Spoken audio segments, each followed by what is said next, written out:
नमस्कार। मोटिवेशनल काफ़ी बातें चैनल में फिर से एक बार मैं डॉक्टर उमा शर्मा आप सबका हार्दिक स्वागत करती हूँ। आज हम इस वीडियो में वॉकिंग मेडिटेशन के बारे में जानने वाले हैं। वॉकिंग मेडिटेशन नामक एक किताब मैंने हाल ही दिनों में पढ़ा है और इस किताब से संबंधित अनेक रोचक विचारों को इस वीडियो में मैं आपसे बांटने जा रही हूँ। इस पुस्तक की रचयिता है थिक नाथ हा। ये तो बौद्ध धर्म के एक शांतिकामी बौद्ध सन्यासी है और कवि, शिक्षक और प्लम गांव के स्थापक भी है और जैन बौद्ध धर्म के अनुयायी के रूप में भी थिक नाथ हा जी बहुत प्रख्यात है। हम सब तो सैर या वॉक करते हैं, मगर हमारी जो वॉकिंग करने की जो स्थिति बहुत अलग है। या तो हम अपने दोस्तों के साथ गपशप करते हुए सैर करते हैं या हम किसी न किसी हमारे मन पसंदीदा गाने या संगीत को सुनते हुए भी हम वॉकिंग करते हैं। मगर इन सब से हटकर हम कभी कभी वॉकिंग या सैर करते हैं, मगर हमारे मन में इतनी सारी परेशानियां या समस्याओं के बारे में सोचते हुए हम तो आधा घंटा या 1 घंटा भी सही हम सैर करके आते हैं। वे कहते हैं कि पहले हमें वॉकिंग करने के विधान को ठीक तरह से अपनाना होगा। सैर करने से पहले हमें ठीक तरह से सांस लेने की स्थिति को समझना होगा।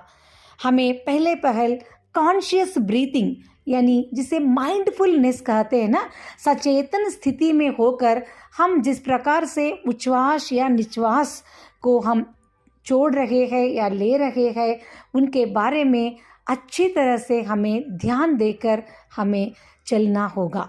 इसे ही एक वॉकिंग मेडिटेशन के रूप में वे कहते हैं और साथ में वे एक एक करते हुए कुछ ऐसे नियमों को भी इसके साथ जोड़ते जाते हैं। जब हम एक कदम आगे बढ़ाते हैं तो हमारे मन में 3 ऐसे सकारात्मक शब्दों का उच्चारण करते हुए हमें चलना होगा। ठीक वैसे ही निश्वास छोड़ते समय भी हमें 3 ऐसे सकारात्मक विषय या शब्दों को या कम से कम गिनती को भी हम करते हुए हमें आगे कदम बढ़ाना होगा। तो इस प्रकार से धीरे धीरे एक एक कदम में पहले 2 शब्द हो सकते हैं, बाद में 3 या 3 से भी बढ़कर 4 भी शब्द भी आप प्रयोग करते हुए आगे बढ़ना भी इस पद्धति के अंतर्गत आता है। और मुख्यतः आप एक एक कदम आगे बढ़ाते समय अपनी विश्वास और निश्वास के साथ आपका संपर्क होगा, यानी आप माइंडफुलनेस के साथ आपकी सांसें या सांसों की गति के ऊपर आपको ध्यान रखना होगा और साथ में आपके चेहरे पर एक प्रकार की शांतता को फैलाने वाली हंसी के साथ आपको वॉकिंग करना होगा। कि वे कहते हैं कि हम साधारणतः अनेक ऐसे परेशानियों के बारे में, हमारे रोजमर्रा जीवन से संबंधित समस्याओं के बारे में सोचते हुए सैर करते हैं, तब हमारे लिए हम अनुकूल वातावरण नहीं बल्कि प्रतिकूल वातावरण का निर्माण कर रहे हैं। कहते हैं ना, प्रेजेंट मोमेंट यानी वर्तमान क्षण में हमें जीते समय हमारे मन को, शरीर को, विचारों को, सांसों को सबको एक साथ समन्वय करते हुए हमें वॉकिंग करना चाहिए। और इस विधान को अपनाने के लिए कुछ खास अभ्यास करने की ज़रूरत नहीं। जब भी आप घर के आंगन में सैर कर रहे हैं, वहाँ से आपको शुरुआत करना होगा और आप हो सके तो बिना चप्पल पहने हुए अपने आंगन में चलते हुए इस पद्धति का अभ्यास कीजिए। एक एक कदम के साथ अपने सांसों की गति पर भी ध्यान देते हुए चलना शुरू कीजिए।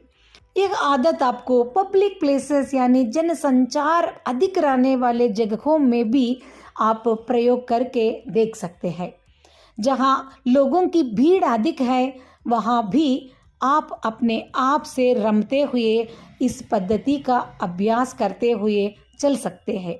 मगर इतनी धीमी गति से वहाँ आप चल नहीं सकते हैं, मगर जो भी साधारण गति आपकी है उसके हिसाब से आप अपनी सांसों पर ध्यान देते हुए चलना शुरू कीजिए और आप अपने अंदर भी शांति का अनुभव करते जाएंगे और आपके आसपास जो आरा जिसे हम कहते हैं उधर भी शांति का वातावरण आप महसूस करते जाएंगे। और इस पुस्तक में वे वॉकिंग के साथ इमोशंस यानी भावनाओं के संबंध के बारे में भी कहते हैं। हमारी जो भी भावनाएं हैं, जो संतोष से जुड़े हुए हो या दुख से, आवेग से, उल्लास से, उन सब के साथ हमें समन्वय करने के लिए, हमें उनके साथ एकाकार होने के लिए मानसिक स्थिति को हमें साधारण या नॉर्मल करने के लिए एक वॉकिंग मेडिटेशन बहुत ही उपयोगकारी हो सकती है। और हमारे चेहरे पर जो मंदहास स्थिति यानी जो कहते हैं ना स्माइलिंग, भी हमारे लिए हमारे दर्द से भी आगे आने के लिए हमें ऊर्जा ज़रूर देती है। कुछ लोग शारीरिक समस्याओं के कारण सैर नहीं कर पाते हैं, ऐसे लोगों के लिए भी वॉकिंग मेडिटेशन कहा गया है। वे लोग ना चलते हुए एक जगह में लेट सकते हैं और अपने उच्छ्वास निश्वास यानी सांसों की गति पर ध्यान देते हुए अपने अंदर शांति का अनुभव भी कर सकते हैं और वे अपने शरीर, मन और विचारों को संतुलन कर सकते हैं। हम सब प्यार और आशा के साथ जीने वाले व्यक्तियां हैं। हमें चारों ओर प्यार, उल्लास, उत्साह को हमें प्रतिबिंबित भी करना है। इस समय लेखक जी कहते हैं कि हम तो बहुत भाग्यवान हैं कि हम दूसरों पर आश्रित ना होकर हम चल रहे हैं, मगर कुछ लोग ऐसे हैं जो अपने शरीर को आगे ले जाने के लिए दूसरों की सहायता के लिए तरसते हैं। कुछ लोग जेल में रहते हैं जो चलना चाहते हुए भी स्वच्छंद होकर चल नहीं सकते। कुछ लोग इतने दुखी हैं शारीरिक रूप से, वे अपने शरीर को मन चाहे स्थिति में ले जा नहीं सकते। इतने सारे लोगों के लिए भी आप चल सकते हैं जब आप शांति के साथ कदम आगे बढ़ाते हुए चलते हैं, तो आप अपने आप शांति के जो बीज है धरती पर बोते जाएंगे। हम सब धरती माँ के संतान हैं। हमें धरती माँ हमारे दुखों से मुक्ति देने की कोशिश हमेशा करती रहती है। तो हम भी जब भी एक एक कदम धरती माँ के ऊपर रखते हैं, तब शांति से, सहनशीलता से जब हम करते हैं, तब हम धरती माँ को भी सांत्वना देते हुए आगे बढ़ सकते हैं। वह हमारे लिए उपशमन रीति काम करेगी। हम धरती के लिए भी शांति की कामना करते हुए आगे बढ़ेंगे।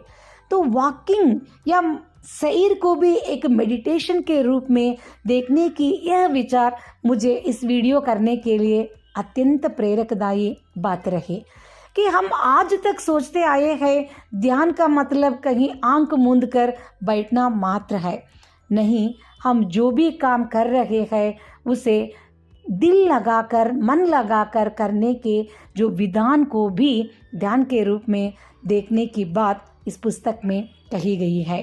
चलते समय भी हम मेडिटेशन या ध्यान स्थिति को अपनाने की सुंदर बात आज से हम सबको अपनाना ही होगा। और आप भी आपके मन के विचार हमसे ज़रूर बांटिए और किस किताब से संबंधित विचार आप हमसे सुनना चाहते हैं वह भी आप हमें ज़रूर बताइएगा। अगले हफ्ते एक उत्तम विचार के साथ मैं आपके सम्मुख ज़रूर हाजिर हो जाऊंगी। तब तक के लिए मुझे अनुमति दीजिए। नमस्कार।